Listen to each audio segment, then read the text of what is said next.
오늘은 이미 언급한 대로 종교개혁 주일, 종교개혁을 기념하는 주일입니다.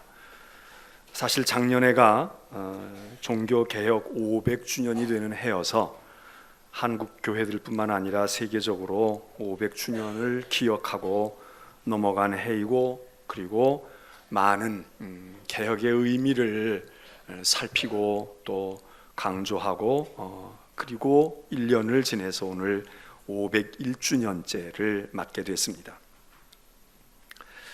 종교개혁, 마틴 루터의 종교개혁 일을 우리가 기념해서 지키는 날인데, 기독교가, 개신교가 500년의 역사를 가져왔다. 그러니까 500년 전에는 이 교회가 가톨릭 교회에 대해서 개혁을 이야기했지만 이제는 개신교회도 500년이나 돼서 문제가 있고 스스로를 개혁해야지, 그런 얘기를 벌써부터 해오고 있는 것 아니겠습니까? 작년에 많은 이야기하고 많은 행사들도 하고 그렇게 했으니까 이제 500주년 때 했는데 1년밖에 안 지났는데 좀 한 50년 지나고 100년 지나서 개혁을 이야기해도 되지 않을까, 그렇게 우리가 생각하지는 않지 않습니까? 500주년이 되었든 1000년이 되었든 개혁이 미흡하기 때문에 그러기도 하지만, 설사 500주년 때 우리가 잘 다짐하고 새로운 출발을 했을지라도 개혁이라고 하는 것은 우리 인간의 역사 속에서 언제나 끊임없이 요구되어 오고 끊임없이 우리들에게 필요한 그런 일들이 아니겠습니까? 교회만 그렇겠습니까? 세상도 그러고 우리의 단체도 그러하고.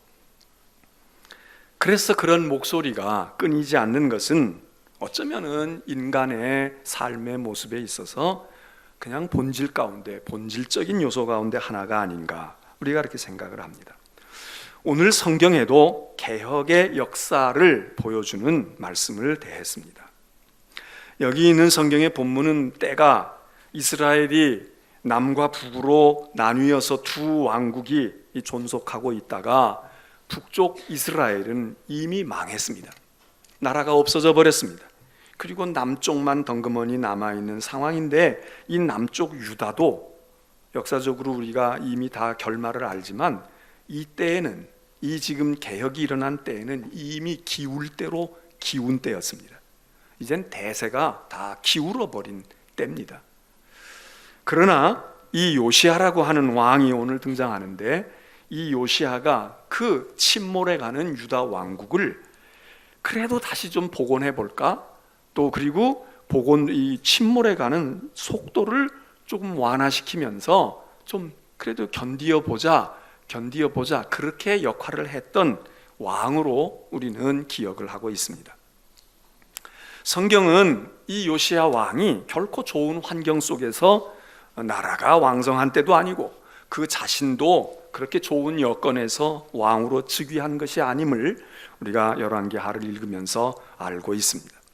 8살의 어린 나이에 아버지는 살해를 당해 죽고, 그리고 왕위는 지켰지만 이 어린 8살짜리 왕이 뭘 얼마나 하겠습니까? 더군다나 그 선왕은 제거가 되어져서, 그래서 살해되어진 그 상황에서 어린 나이에 왕이 되었는데, 신기하게도 이 요시야라고 하는 임금이 이스라엘 남북 왕국 전체 역사에 있어서 아주 두세 손가락을 꼽을 때 꼽히는 명분으로 아주 신실했던 왕으로 평가를 받는 것입니다.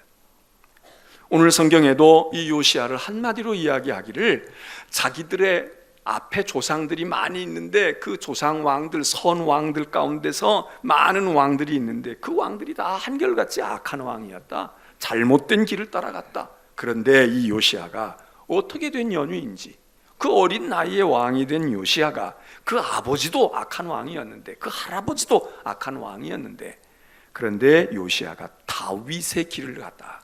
다윗 왕을 본받아 다윗의 길을 갔다는 겁니다.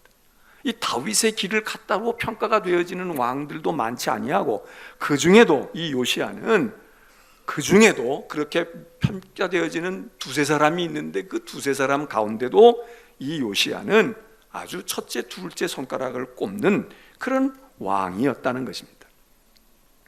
그 이야기를 우리는 열왕기하 22장과 23장에서 살펴볼 수가 있는데, 오늘은 그 중에 한 부분인 23장 21절로부터 25절의 말씀으로만 우리들이 근거를 하고 또 그 앞부분을 참고하면서 오늘 말씀을 종교개혁주의를 맞으며 우리가 개혁의 의미도 살피고 또 요시야의 개혁은 어떤 것이었는가, 그것을 우리가 교훈으로 얻고자 합니다. 요즘 우리나라도 개혁의 이야기를 말하고 있지 않습니까? 새로운 정부가 들어서서 그래서 집권을 한 지도 이제 해가 넘어갔는데, 그리고 개혁하고 청산한다고 지금도 열심히 하고 있는 것 같습니다. 그리고 상당 부분은 일리가 있고 또 필요하다, 그렇게 많은 국민들도 공감을 하고 있는 부분도 상당 부분이 있는 것 같습니다. 그런데 세상에서는 개혁을 이야기할 때에 어떤 정권을 바라다 보는 후보자들이 내가 집권하게 되면 이걸 이렇게 바꾸겠어요, 이걸 이렇게 하겠어요, 내가 이거를 새롭게 하겠어요, 나라를 어떻게 하겠어요, 그렇게 해서 개혁이 되지 않습니까? 그런 경우가 많죠. 근데 요시야 왕은 개혁하겠다고 왕 된 사람도 아니고 왕이 되어서 개혁해야지 그렇게 생각한 것도 아닌 것 같습니다. 여러분, 마틴 루터의 종교개혁을 우리가 지금 기념하고 있는데, 마틴 루터도 종교개혁해야지 그러고 시작을 했겠습니까? 그러고 시작한 게 아니었습니다. 개혁이라고 하는 것은 어느 시대나 어느 상황에서나 사실 쉬운 일이 아니잖아요. 내가 강력한 힘을 가졌어도 이 강력한 힘, 우월한 힘과 우월한 여론을 가지고 개혁을 해도 암초에 부딪힐 수가 있는데, 대부분의 개혁자들은 그런 단단한 지지 기반에서, 권력의 기반에서 개혁하는 일이 별로 없습니다. 그냥 우리가 경험적으로 객관적으로 보게 되면 불가능해 보이는 일들을 이루었을 때 우리가 개혁을 했다, 그렇게 말하지 않습니까? 처음에 볼 때는 별거 아닌 촛불이었던 것 같은데 그 촛불들이 모아져 가지고 민중의 혁명이 되고 그런 그 힘들이 모아져 가지고 대통령도 탄핵했다. 우리가 그래서 그거를 높이 보는 것이지, 애당초부터 힘 있고 많은 지지 세력을 얻는 사람이 엎어버린다, 그건 뭐 그렇게 어렵겠습니까? 요시야도 그랬고 루터도 그렇고 개혁을 위한 개혁을 한 사람들이 아닌데, 그들의 개혁의 물결은 상당히 강력한 영향력을 남겼습니다. 여러분, 세상에 많은 개혁이, 정치적인 것이 됐든 경제적인 것이 됐든 사상적인 개혁이 있든 인류 역사에 많은 개혁을 우리가 알고 있습니다. 그런데 마틴 루터의 개혁만큼, 우리가 교인이니까 마틴 루터는 종교개혁자니까 높이기 위해서 손이 안으로 굽었다고 말해서가 아니라, 그냥 객관적으로 놓고 교회가 됐든 뭐가 됐든 인류 역사에 나타난 많은 개혁들 가운데 이 종교개혁만큼 강력한 여진을 남기고 영향을 미친 개혁을 여러분은 알고 계십니까? 혁명을 통해서 제국을 이룬 왕조들은 생겼는지 모르지만 500년이 지난 지금까지 종교만이 아니라 다른 분야에 이 루터의 개혁이 얼마나 많은 영향을 미쳐왔습니까? 루터는 힘이 있는 사람이 아니었습니다. 천주교의 신부, 일개 신부, 자그마한 신부 한 사람이었습니다. 근데 그가 개혁의 상대로 삼은 것은 엄청난 세력입니다. 엄청난 힘을 가지고 있는 조직, 천주교회 아닙니까? 사실 지금도 천주교회의 조직과 힘은 어떤 나라, 미국, 중국, 어떤 종교 집단, 어떤 단체보다 지금 21세기에도 가장 강력하다고 볼 수 있는 힘을 가진 곳이 가톨릭 교회인 것을 아는 분은 압니다. 좋은 의미가 되었던, 약간 염려스러운 의미가 되었던. 그러나 여러분, 마틴 루터의 당시는 더 말할 것 없었습니다. 우리 대통령도 남과 북의 문제를 풀기 위해서 백방으로 분주하게 다니시지만, 얼마 전에 유럽을 방문하면서 바티칸으로 로마 교황을 아련했다고 이야기하잖아요. 아련이 무엇입니까? 정상이면 정상회담인데, 대통령도 가톨릭 교황을 만날 때는 아련하는 것 같은, 그래서 다소곳이 예의를 갖추어야 하고 최대의 존경을 표해야 되고, 그분이 물론 천주교 신자라니까 신자의 의미에서 더 그럴 수도 있겠지만, 그렇지 않더라도, 신자가 아니더라도 누구나 그리 할 수밖에 없지요. 미국 대통령은 안 그럴까요? 존경에서 우러나오는 존경심에서뿐만 아니라 그만큼 영향력이 있다는 거 아닙니까? 하물며 이 중세기에는 로마 제국의 황제도 저 눈 밖에서 무릎을 꿇고, 그리고 자기의 권력을 인정받기 위해서 로마 교황의 윤허를 기다리는 역사를 우리는 잘 알고 있습니다.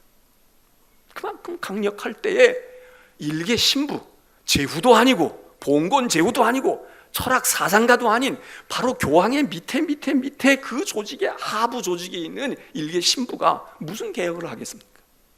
개혁하겠다고 내 목숨 하나 바칠 거야, 그런 투사적인 정신을 가지고 이런 개혁이 일어나서 이런 영향력이 지금까지 이렇게 미치고 있을까요? 하나님이 하신 거지. 하나님이 향하신 거지. 요시야가 종교 개혁을 일으키려고 개혁을 해야 되겠다고 한 게 아니라, 성경을 보면 요시야가 왕이 되어서 어느 정도 이제 자기가 경험도 쌓고 그랬을 때에 언젠가는 예루살렘 성전이 너무 후락해서, 야, 예루살렘 성전이 너무 낡았구나, 우리가 너무 무관심했네, 그러니까 예루살렘 성전을 좀 보수해야 되겠다, 그리고 재정을 지원해주고 사람들을 지원해주면서 예루살렘 성전 좀 보수해봐, 좀 잘 깨끗하게 정리해보라고 그렇게 했다는 것입니다. 그래서 성전 수리 공사가 시작이 됐어요. 뭐 왕이 하라고 하는 거니까 잘 됐겠죠. 근데 수리하다가 어느 날 뭐가 하나가 나오는 거예요. 낡은 책 하나를 발견합니다. 그래서 왕에게 보고를 합니다. 그 왕이 가져와 보라고. 그리고 자기의 비서관인 서기관 사반을 통해서 너 그거 한번 읽어봐라. 그래서 왕 앞에서 성경을 읽습니다. 이 책을 읽어요. 근데 이 책이 무엇인가? 많은 사람들이 추정하기를 신명기일 거야, 또는 신명기의 많은 내용을 담고 있는 신명기가 만들어지게 했던 자료일 거야, 이런 생각을 합니다. 요시야가 신명기의 이야기를 두루마리겠죠. 책이라는 게 우리 같은 게 아니니까 그걸 쭉 읽는데, 그 읽으면서 요시야 왕이 옷을 찢었다는 성경의 기록이 22장에 나옵니다. 옷을 찢었다. 왕이 옷을 찢었다가 무슨 얘기입니까? 왕의 권위가 옷에서 나오는 건데, 왕복 어의를 입고 있는 것인데 왕의 옷을 찢었다는 거예요. 그리고는 그 말씀을 읽고 통곡했다. 자, 요시야의 종교 개혁은요, 여기서부터 시작이 되는 겁니다. 개혁하겠다고 한 게 아니에요. 하나님의 말씀 뭔지 가지고 와봐. 요시야가 그 얘기를 듣고, 그 말을 듣고는 읽고 난 다음에, 야, 이거 이대로 여기서 머물 수가 없네, 예언자에게 이 책을 좀 보내봐라, 그분에게서 좀 더 깊은 해석을 들어야 되겠어, 그분에게서 좀 더 이 말씀의 의미를 들어야 되겠어. 그리고 그 다음에는 예언자의 해석을 들으면서 백성들을 모아다 놓고, 그리고 백성들과 다짐을 합니다. 우리 이 이야기 들었지? 여기 있는 말이 무엇인지 들었지? 우리 언약을 갱신한다. 그리고 백성들과 하나님 앞에 약속을 갱신해요. 우리 잘하자, 이 말씀대로 살아보자. 그리고 언약을 갱신합니다. 마틴 루터도 종교개혁의 힘은 뭐 봉건 제후들이 좀 도와준 사람들이 나중에 있기는 하고, 어떤 성에 은신처를 마련을 해서 그래서 거기서 성경을 번역한 일도 있지만, 마틴 루터가 종교 개혁을 하겠다고 한 것이 아니라 하나님의 말씀, 로마서에 있는 말씀을 읽으면서, 그 로마서의 말씀을 읽으면서 성전의 계단을 자기가 배운 대로, 신학을 배우고 목회하고 사목을 해온 대로 신부로서, 성실한 신실한 신부로서 그 종교적인 수행을 감행하면서 여기서 생겨지는 갈등과 채워지지 않는 그 무엇이 있는데, 하나님의 말씀인 로마서에서, 야, 의인은 말이야 믿음으로 사는 거야, 너 지금 무릎으로 이 계단을 오르락내리락 하고 너에게 고통을 주고 네가 고난과 경건과 금식의 생활을 한다고 해서 되는 게 아니다 하는 이 본질적인 문제에 갈등이 왔을 때 그가 하나님의 말씀을 붙든 거 아닙니까? 하나님의 말씀이지, 교황의 권위와 교회의 전통이 아니라 하나님의 말씀이지. 성경에 의인은 믿음으로 말미암아 산다고 했는데, 구원을 얻는다고 했는데, 그래서 루터가 행한 일이 무슨 독립군을 조직했습니까? 저항군을 만들었습니까? 그가 행한 일은 성에 들어앉아서 하나님의 말씀인 성경을 자국어인 독일어로 번역을 시작한 거죠. 왜? 말씀을 읽혀야 되겠다. 사람들에게 이 성경을 직접 읽게 하는 거야. 미사 때 알아듣지도 못한 라틴어로 강론하고 있는 신부의 라틴어 강론을, 방언 같은 방언을 들으면서 1500년 동안 교회가 왔지만 교회가 하나님의 말씀을 얼마나 알았습니까? 라틴어를 알고 있는 신부들 외에는 성경을 본 적도 없고 들을 수도 없고, 설교를 들어도 라틴어 강론을 하고 있으니까 독일 사람, 영국 사람, 이태리 사람, 스페인 사람 많지만 그 사람들이 어떻게 그걸 알아듣겠어요? 그렇게 생활해온 게 1500년이란 말이에요. 그리고 교회의 역사는 잘 왔다는 거야. 근데 루터가 아니야, 하나님의 말씀이지, 오직 하나님의 말씀이지. 첫 번째 캐치프레이즈 아닙니까? 종교개혁에 오직 하나님의 말씀, 솔라 스크립투라, 오직 하나님의 말씀, only scripture, 그런 얘기죠. 하나님의 말씀, 루터도 하나님의 말씀을 품고 그것 때문에 속에서 깊은 갈등과 고뇌가 일어나던 차에 그 말씀을 번역하고 이것을 읽혀주어서 그냥 각자가 성경을 읽는 거야. 자기의 언어로 읽어보는 거야. 마침 그때 구텐베르크가 금속 활자를 발명한 거 아닙니까?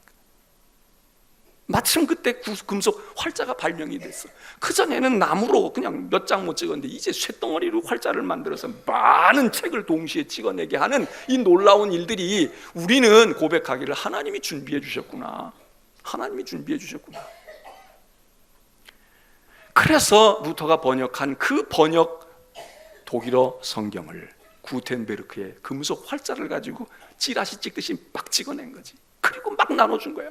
신자들 보게 읽어보라고 한 거예요. 너희들이 알아. 예수 믿고 왔지만 너희들이 알아? 알긴 뭘 알아요. 신부들이 얘기한 게 맞는지 성경에 있는지 없는지도 몰라. 성경이 없었으니까. 여러분은 지금 성경 주워도 안 가져오시잖아. 이 귀중한 성경이에요. 그래서 열화 같은, 루터가 사람 모아놓고 선동하고 이야기해가지고 공감대를 형성한 사람들이 한 겁니까? 성경 읽어보니까 성경에 이렇게 쓰여있네, 성경에 이런 거네, 신부들만 성경을 읽는 게 아니야, 목사들만 성경 읽는 게 아니라고, 우리에게도 우리 눈으로, 우리의 신앙으로 보니까 이렇게 되어 있네. 이루고 결속력이 생긴 거 아닙니까? 사람이 합니까? 개혁은 보통 사람의 생각과 사상과 어떤 사람의 리더십을 통해서 되어지는 경우, 세상의 개혁은 그렇게 많습니다. 그런데 여기 교회의 개혁과 성경이 말하고 있는 개혁은 하나님이 하시는 거라. 그리고 그 하나님이 하시는 것은 하나님의 말씀에서 근거되어지는 겁니다. 하나님의 말씀에. 우리가 가을은 요즘엔 그런 말도 안 하겠지만 흔히 지나가는 말로 독서의 계절이라고 이야기합니다. 여러분, 금년 가을에 어떤 책들을 준비해 놓으시고 읽고 계십니까? 베스트셀러가 요즘에 뭔가요? 제1로 사회에 영향을 미치는 대단한 책들이 누구의 책입니까? 우리는 하나님의 말씀을 무엇보다 가까이 해야 개혁자가 돼도 되고, 나를 개혁해도 개혁하는 것, 그게 성경이 말해주고 있는 것 아닙니까? 금년에 책을 몇 권이나 읽었을까? 내 전문 분야의 서적도 못 읽었는데, 이렇게 영향을 미치는 좋은 베스트셀러들이 있는데 몇 권 못 읽어. 그렇게 읽고 네가 지성인이라고 말할 수 있느냐고 비난도 할 수 있고 자책도 할 수 있습니다. 그런데 우리는 하나님의 백성들인데, 하나님의 사람들이 과연 하나님의 말씀을 가까이 했는가? 10달이 다 지나갔는데 하나님의 말씀을 가까이 했을까? 첫째는 분량적으로, 둘째는 분량만이 아니라 정말 그 말씀을 얼마나 진지하게 가까이 했을까? 루터가 종교개혁을 일으킬 때는 구텐베르크의 인쇄술도 많은 영향을 미쳤지만 사회적인 분위기가 또 다른 분위기가 있지 않았습니까? 우리가 아는 대로 세계사를 우리가 그냥 초등학교 시절 정도로만 읽어봐도 그때 많이 얘기되는 게 소위 말하는 르네상스라는 거 아닙니까? 르네상스, 인문주의로 돌아가는 겁니다. 그래서 르네상스의 미술, 조각, 음악, 철학, 문학 다 르네상스의 붐이 불어. 그거의 가장 중요한 핵심의 모토는 뭡니까? 고전으로 돌아간다. 고전으로, 클래식한 책으로 돌아가는 것. 지금 금방 베스트셀러가 아니야. 100년 전, 500년, 1000년 전 인류가 가져왔던 보고와 같은 중요한 고전들이 있는데 그 고전을 가져야 되겠다. 그래서 인문주의가 발흥하지 않습니까? 예술에도 인문주의가 발흥해. 그 발흥하는 것이 뭡니까? 인간을 보기 시작하잖아요. 휴머니즘이 막 발전합니다. 인문주의가. 신에게 절대 복종했던 인간들이 이제 독립하기 시작하는 거예요. 신?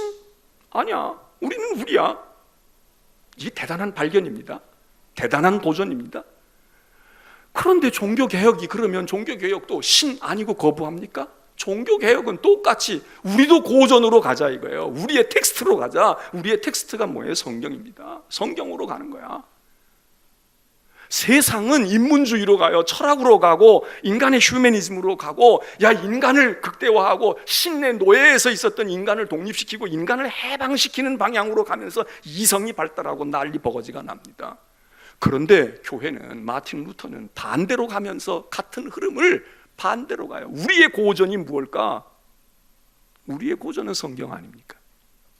하나님의 말씀. 오늘 요시야도 개혁이 하나님의 말씀을, 그 신명기를 발견해서 귀로 들으면서 마음에 감동이 오는 거예요. 그 하나님 나중에 이거 칭찬해요. 요시야, 네가 말이야, 네가 그랬다. 여러분, 진정 우리 나라의 개혁도, 우리 사회의 개혁도 정권이나 이념에 의해서 목표를 가지고 방향을 가지고 개혁하는 건 어느 순간 다른 이념과 다른 정권이 들어오면 또 다른 방향으로 개혁해야 되지 않습니까? 우리는 하나님의 말씀으로 돌아가는, 세상은 고전으로 돌아가요. 세상은 아주 베스트셀러, 우리 인류가 가지고 있는 사상의 보고로 돌아가서 거기서 해야 된다. 온거이지신 그런 말도 있지 않습니까? 옛 것을 잘 익혀가지고 그리고 새로워진다. 근데 우리의 옛 것이 무엇이고 우리의 텍스트가 뭡니까? 하나님의 말씀으로 가야 돼요. 그래서 요시야가 하나님의 말씀 앞에 이런 경험을 하는 데서부터 개혁이 시작이 됐다. 그 힘이 거기서 나왔다. 개혁을 위한 개혁이 아니었어요.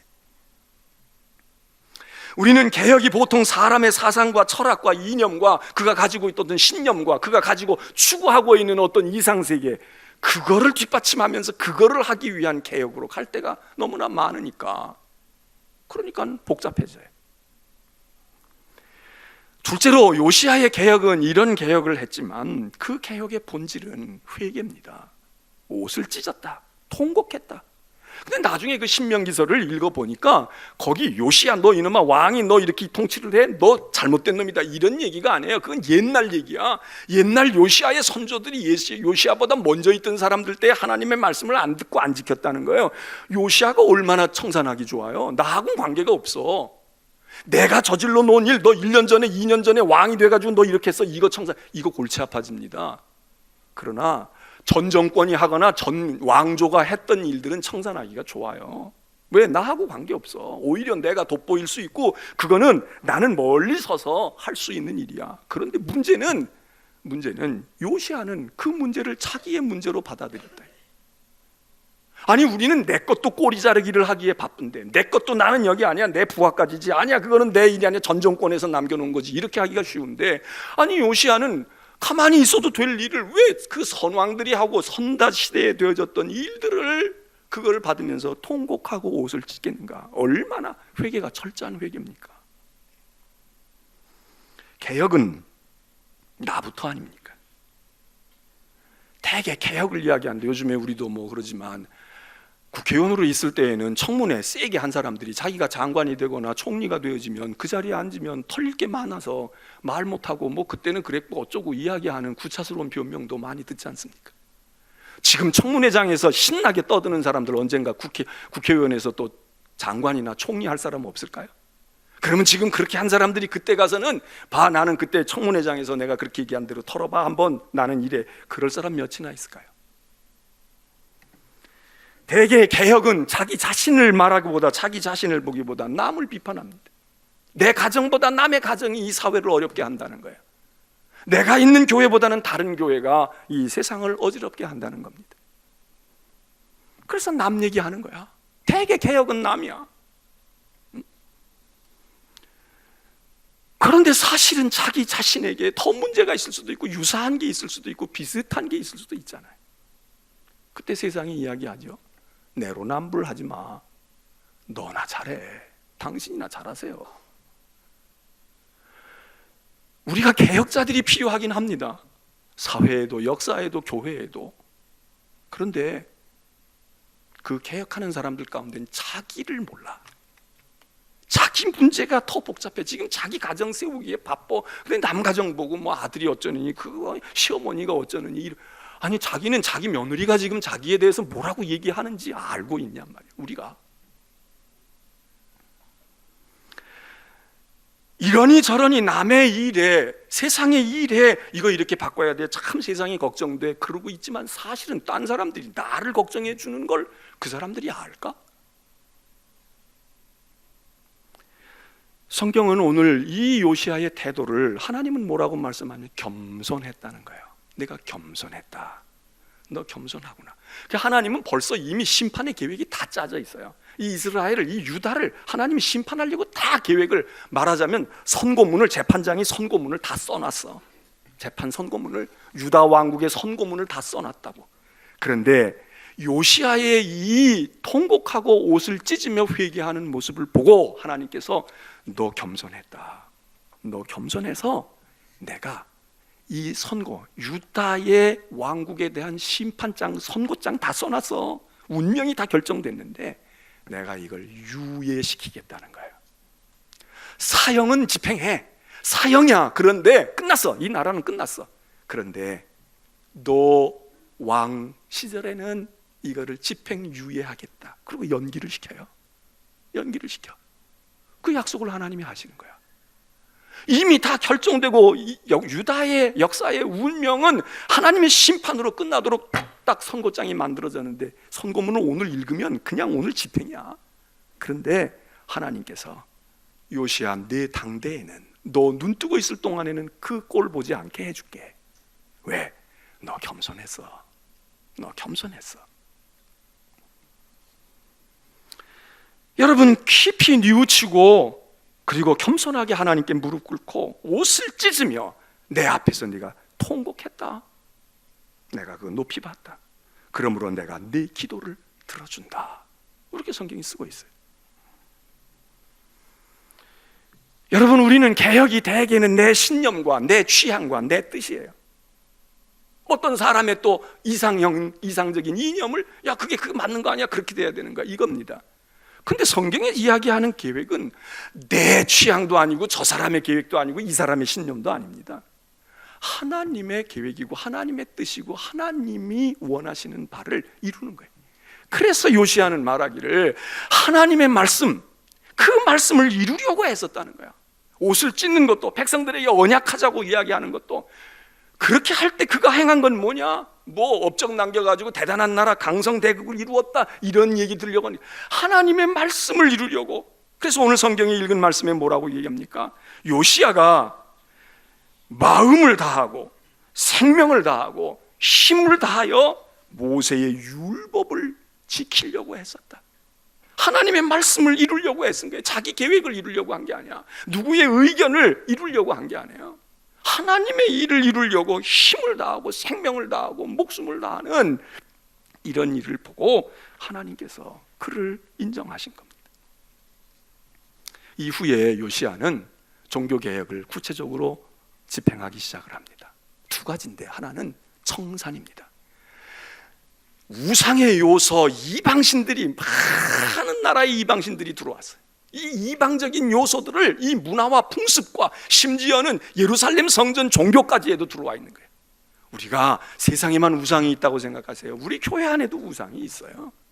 우리 교회 안에도, 이 기독교 안에도 많은 샤머니즘이나 유교나 불교나 이런 것들, 무속적인 것들, 우리의 전통적인 것들이 다 타고 들어와가지고 여기, 물론 어떤 것들은 수용을 해야죠. 잘 수용을 해서 우리 것으로 만들어야 되지만 그게 아니고 버젓이 그게 살아있는 거야. 우리가 거기 타협해버리고 거기에 그냥 물들어 있는 거예요. 그건 뭔지도 몰라. 그게 그건지 세상 것인지도 모르고 있는 것들, 요시야는 다 걷어냅니다. 우상, 이방의 종교뿐만 아니라 문화, 풍습 다 제거합니다. 그리고 특별히 예배를 회복합니다. 우리가 지금 예배드리는 예배 중에도 미신적인 게 없겠습니까? 잘못된 게 없겠습니까? 그거를 걷어내는 거예요. 그래서 하나님 앞에 예배 회복이야. 그 중에 하나가 뭔가 하면요, 유월절을 지키는 겁니다. 근데 성경이 이렇게 쓰고 있어요. 사사시대로부터 많은 왕들, 다윗도 거쳤고 솔로몬도 거치고 많은 왕들을 거쳤는데 그 시대의 유월절을 제대로 지킨 적이 없다는 거예요.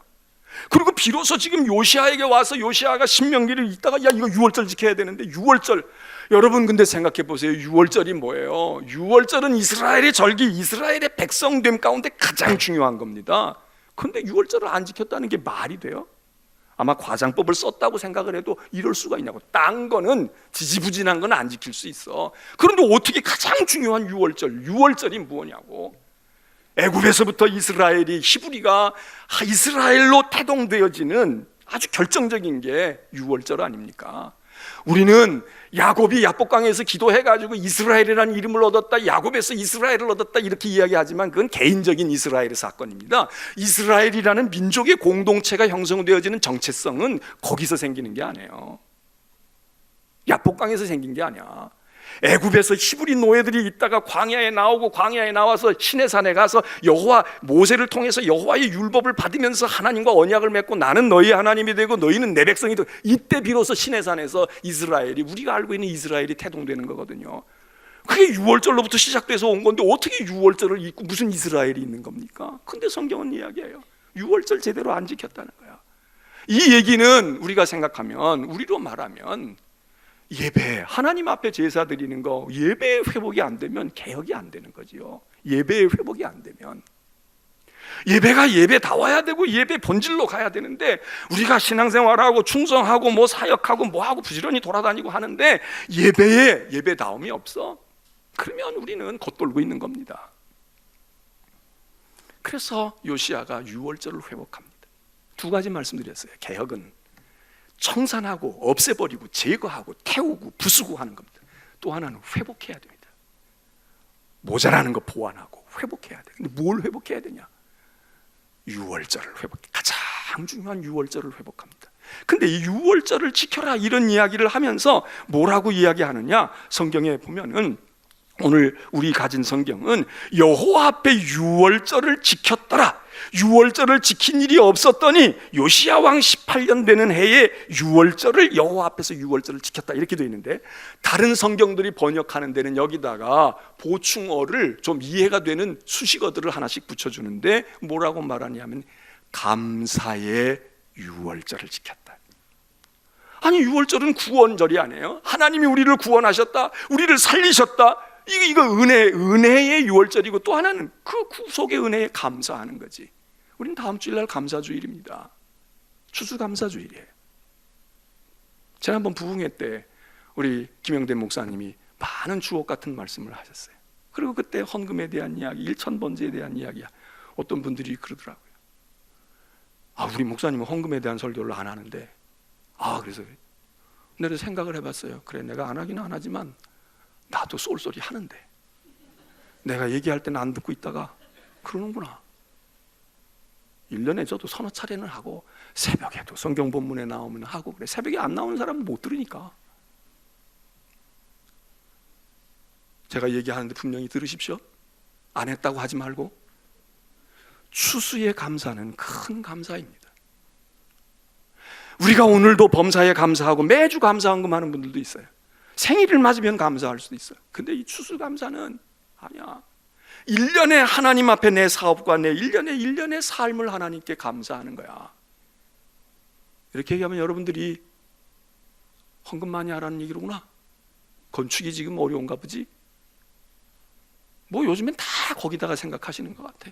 제가 요즘에 좀 뭐 살이 말라 보이는지 목사님 안 돼 보이고 걱정이 된다고. 참 위로해 주셔서 고맙기도 하지만 그거하고는 그렇게 관계가 있는 것 같지 않은데, 제가 정략적으로 지금 그러고 있는데, 여러분 그 헌금도 달라야지. 작은 감사와 큰 감사가 어떻게, 어머니 아버지 그냥 오늘 그냥 생신, 그냥 흔히 있는 생신과 일생일대에 막 구순이 됐거나 아니면 100세가 되셨다 그러면 상이 좀 다르잖아요. 그러나 물질만이 아니라 정말 하나님의 은혜에 감사하는, 진짜 하나님 구속하시고 나를 보호하시고 하나님이 축복하시는 내 인생이 한 걸음이나 나갈까? 저 자식들 어떻게 될까? 여러분, 감사의 유월절을 지켰다는 거예요. 그냥 유월절을 지켰다 이래도 돼. 그런데 감사의 유월절을 지켰다는 거예요. 저는 오늘 종교개혁 주일이면서 다음 주일이 감사의 주일이어서 그렇게 이어져. 오늘 우리는 무엇을 개혁하려고 합니까? 우리 사회가 무엇을 지금 개혁하겠다는 겁니까? 얼마나 개혁이 됐습니까? 개혁이 잘 되지도 않을 수 있지만 되어진다고 해도 이거 개혁하면서 또 다른 게 소홀히 되는 건 없을까요? 그리고 개혁이라고 생각했는데 그것이 아닌 것도 있을 것이고, 또 이참에 개혁이 잘 돼가는 것도 상당 부분 많이 있는 걸로 우리가 알고 있어요. 그러나 우리의 개혁은 하나님의 말씀에서부터 시작됩니다. 그리고 나로부터 시작이야. 남의 가정보다 내 가정이고요, 남보다 나야. 내 눈에 들보가 있는데 남의 눈에 그거 티끌 보면서 티끌 왜 저러고 있어? 갑갑해 죽겠네. 자기 눈에는 들보가 앉아 있는데도 남들이 저 사람은 들보를 어떻게 저렇게 용하게 가지고 있어? 이러는 얘기는 아무것도 몰라. 그게 우리 아닙니까? 오늘 우리는 청산해야 될 게 무엇일까요? 버리고 잘라야 되고 태우고 부숴야 될 게 없을까요? 그리고 우리에게 부족한 것이 무엇일까요? 비타민 A도 부족할 수 있고 비타민 C도 부족할 수 있어요. 그런데 피가 부족해 보세요. 이건 당장 난리가 나. 유월절을 안 지켰다? 하나님 앞에 예배가 그릇되어 있다? 10년 다녀도 헛다닐 수 있어요. 유월절을 회복하는 것이 요시야가 했던 일입니다. 하나님은 요시야를 칭찬하셨습니다. 바라기는 오늘 종교개혁 주일도 행하면서 감사주일을 앞두고 있는 이런 이 시점에서 오늘 우리나라도 지금 개혁의 몸부림을 하고 있지 않습니까? 우리 믿는 성도들로서 우리가 해야 할 역할이 무엇일까? 우리 교회도 개혁해야 될 게 많고 바꿔야 할 게 많겠죠. 근데 말씀에서부터 시작하고 말씀으로 지향하고 있습니까? 아니면 내 생각과 내 뜻과 누구의 생각입니까? 목사의 생각에 여러분 맞추실 필요 없어요. 어떤 사람의 모델을, 다른 교회의 모델을 우리 교회의 모델로 삼을 것도 없어요. 하나님의 말씀에 우리가 가까이 해야 돼. 이 가을에 가까이 해야 돼. 읽고 말씀 듣고 예배에 열심히 참여하고 자기 돌아보고 내 옷을 찢고 내 속에 있는 내 아집과 편견과 내가 무엇인가 나는 괜찮아라고 생각했던 그거가 아마 먼저 깨져야 될지도 몰라.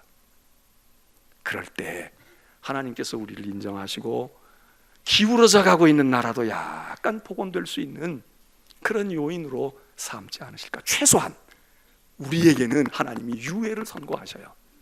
야, 너는 내가 그냥 봐줄게. 너는 내가 봐줄게. 요시야는 나라가 망하는 걸 보지 않습니다. 이제 우리 찬송하겠습니다.